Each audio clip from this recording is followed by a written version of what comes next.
Assalamualaikum warahmatullahi wabarakatuh. Alhamdulillahirrahmanirrahim. Pada pagi hari ini kita masih diberi kesempatan untuk dapat mengikuti perkuliahan pembelajaran ESG. Baiklah, kami dari kelompok 3 akan mempresentasikan mengenai materi pada pagi hari ini. Namun sebelum kita memulai perkuliahan kita pada pagi hari ini, alangkah baiknya kita memulainya dengan membaca bismillah dan doa menuntut ilmu. Kepada teman-teman, persilakan untuk membaca doa.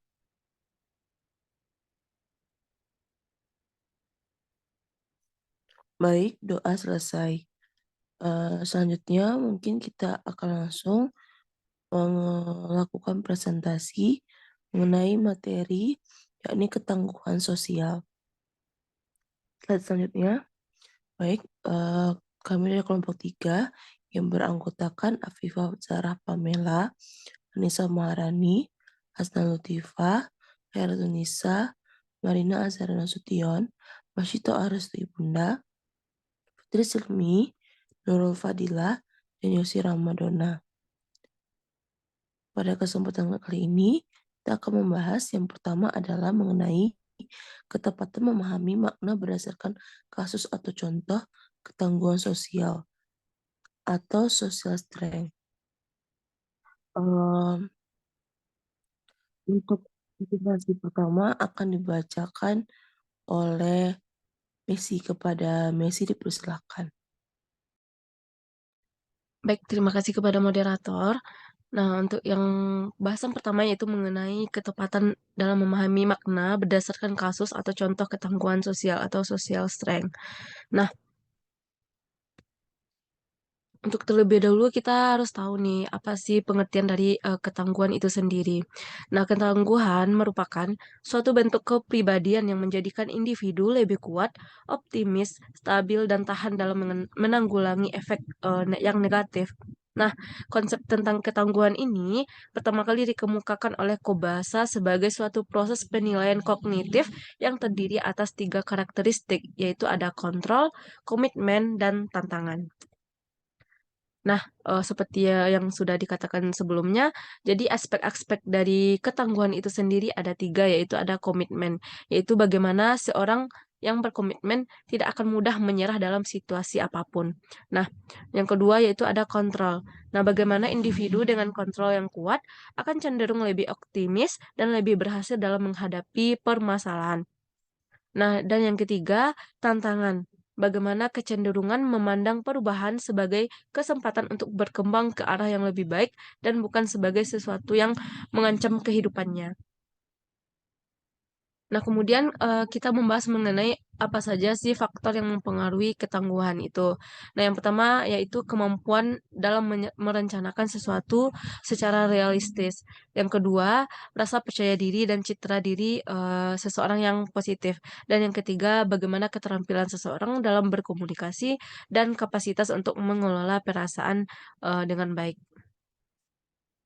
Nah, kemudian ada fungsi dari ketangguhan, yaitu yang pertama dapat membantu individu menyesuaikan diri serta menumbuhkan rasa toleransi terhadap tekanan yang muncul di dalam kehidupan sehari-hari. Yang kedua, yaitu mengurangi dampak negatif yang disebabkan oleh tekanan hidup. Yang ketiga, menumbuhkan pandangan positif terhadap setiap permasalahan hidup. Dan yang keempat, dapat membantu individu untuk mengambil suatu keputusan secara baik dalam keadaan yang tertekan atau yang bagaimanapun. Nah, kemudian setelah kita mengenal apa itu ketangguhan, kita masuk bagaimana itu pengertian dari ketangguhan sosial. Nah, ketangguhan sosial itu adalah kecakapan kita untuk menentukan bagaimana dapat menangani hubungan sosial atau bagaimana kita dapat menyikapi interaksi sosial antara kita. Nah, suatu pribadi yang tangguh dalam istilah agama merupakan pribadi yang memiliki kemampuan untuk bersyukur apabila ia mendapat sesuatu yang berkaitan dengan kebahagiaan, kesuksesan, mendapat rezeki, dan lain sebagainya. Nah, sebaliknya, jika ia mendapati sesuatu yang tidak diharapkannya, baik berupa kesedihan, kegagalan, mendapat bencana, dan lain-lain, maka ia memiliki ketahanan untuk selalu bersabar. Itulah suatu pribadi yang tangguh. Nah, kemudian ada contoh kasus. Nah, seperti yang sudah kita jalani yaitu pandemi COVID-19 yang telah memaksa kita untuk merubah dan membangun konstruksi kehidupan sosial kita. Bahkan bisa dipastikan bahwa pada era new normal pada saat sekarang ini akan terjadi perubahan sosial yang jauh berbeda dari sebelumnya. Nah, perubahan sosial sebelum-sebelumnya terjadi secara natural dan proses perubahannya dapat terjadi secara perlahan. Namun tidak dengan pandemi COVID kemarin, uh, masyarakat saat ini dituntut untuk adaptif terhadap pencegahan penularan dengan cara misalnya mencuci tangan, menjaga jarak 1 meter, dan memakai masker. Demikian pula dengan hubungan sosial. Nah, masyarakat diajarkan secara tidak langsung untuk berinteraksi melalui virtual dengan berbagai tools yang ada. Artinya, perubahan pola kehidupan baru ini jelas membutuhkan kemauan dan dari setiap entitas agar bisa tetap survive atau tidak dalam bentuk kapasitas adaptif yang terjadi pada saat sekarang ini di era new normal saat sekarang ini. Nah, jadi dari adanya kasus COVID-19 dan keadaan seperti ini, rekayasa sosial nampaknya harus dilakukan agar tidak melahirkan proses adaptasi yang cepat. Nah, salah satu syaratnya yaitu kita dengan cara ketangguhan sosial yang harus lebih kita kuatkan. Nah, dalam hal ini dapat dimaknai bahwa ketangguhan sosial itu merupakan kemampuan suatu kelompok atau sistem tatanan sosial, bisa dalam keluarga, komunitas, dan masyarakat, untuk bertahan terhadap berbagai trauma yang disebabkan oleh perubahan yang mengganggu. Misalnya, trauma pada saat kita menjalani COVID-19 kemarin. Nah, gangguan sosial ini dapat dipicu oleh berbagai kekuatan internal atau eksternal seperti dalam hal politik, sosial, ekonomi, dan lingkungan. Nah, mungkin sekian dari saya kembalikan kepada moderator. Untuk materi kedua mengenai keakuratan teori ini akan dibahas oleh Saudari Marina kepada Saudari Marina. Waktu dan layar dipersilahkan. Terima kasih moderator. Di sini saya akan menjelaskan mengenai materi kedua yaitu keakuratan teori.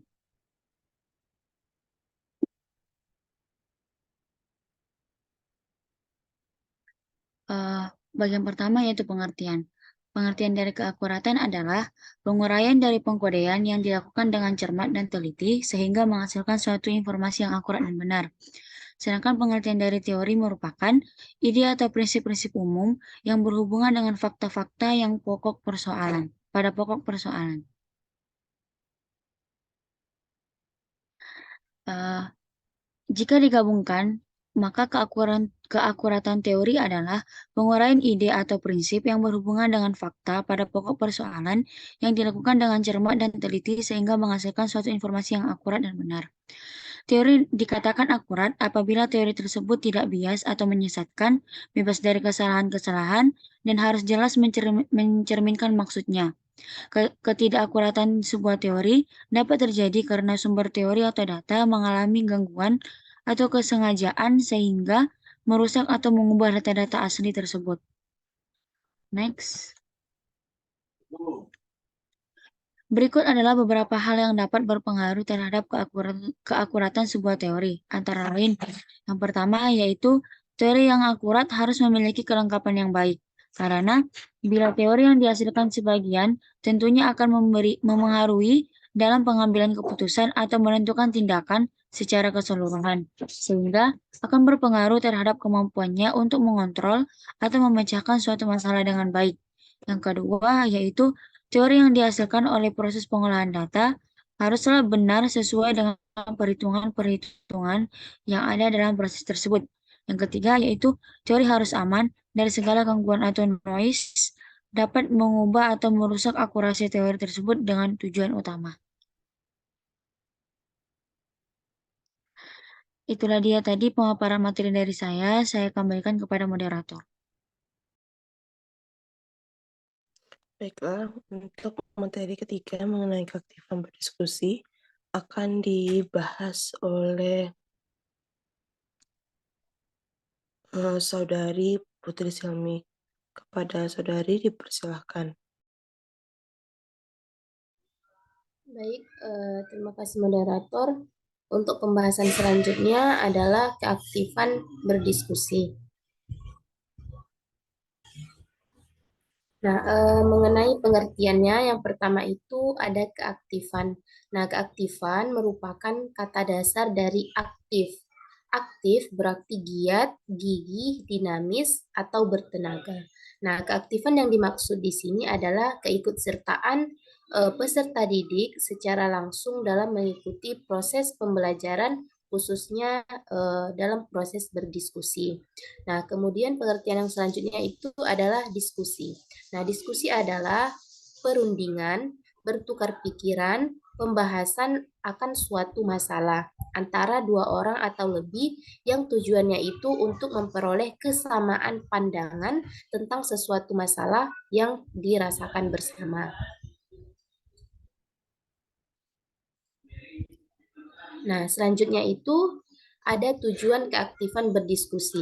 Nah, adapun tujuan keaktifan dalam berdiskusi, yang pertama itu untuk mendorong peserta didik dalam berpikir kritis. Yang kedua, mendorong peserta didik mengekspresikan pendapatnya secara bebas.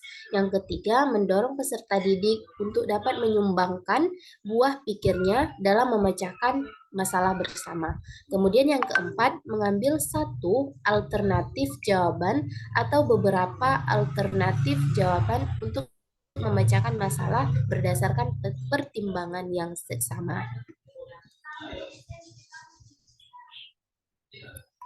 Nah, kemudian ada jenis keaktifan berdiskusi. Yang pertama itu ada keaktifan indera, yaitu berupa pendengaran, penglihatan, peraba, dan lain-lain.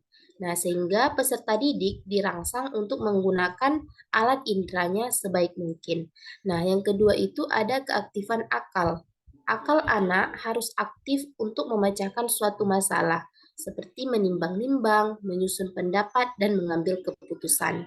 Kemudian yang ketiga ada keaktifan ingatan, yaitu aktif menerima bahan pelajaran yang disampaikan oleh guru dan menyimpannya di otak, kemudian pada suatu saat itu akan dapat diutarakan kembali atau diingat kembali. Kemudian yang keempat itu ada keaktifan emosi. Nah, peserta didik senantiasa berusaha mencintai mata pelajaran yang disampaikan oleh gurunya.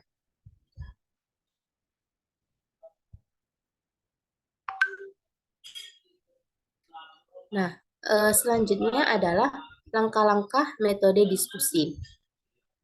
Yang pertama itu, guru mengemukakan masalah yang akan didiskusikan dan memberikan pengarahan seperlunya mengenai cara-cara pemecahannya. Kemudian yang kedua, dengan pimpinan atau bimbingan guru, para peserta didik membentuk kelompok-kelompok diskusi dan mengatur tempat duduk ruangan. Para peserta didik berdiskusi di dalam kelompoknya masing-masing. Serta yang ketiga itu, guru berkeliling dari satu kelompok ke kelompok lain untuk menjaga ketertiban serta mendorong peserta didik agar berpartisipasi aktif.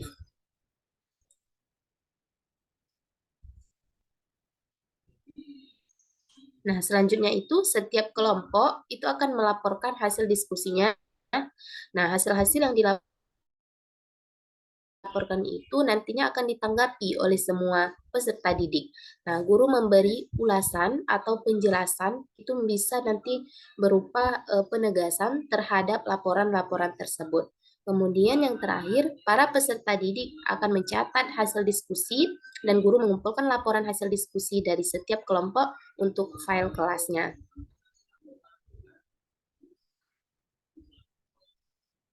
Nah, mungkin itu penjelasan yang saya dapat berikan. Dikembalikan lagi kepada moderator. Baiklah, untuk pembahasan mengenai materi terakhir, ini mengenai keterbaruan referensi akan dibahas oleh Yosi. Kepada Yosi dipersilahkan. Baiklah, terima kasih kepada moderator. Selanjutnya yaitu materi mengenai keterbaruan referensi.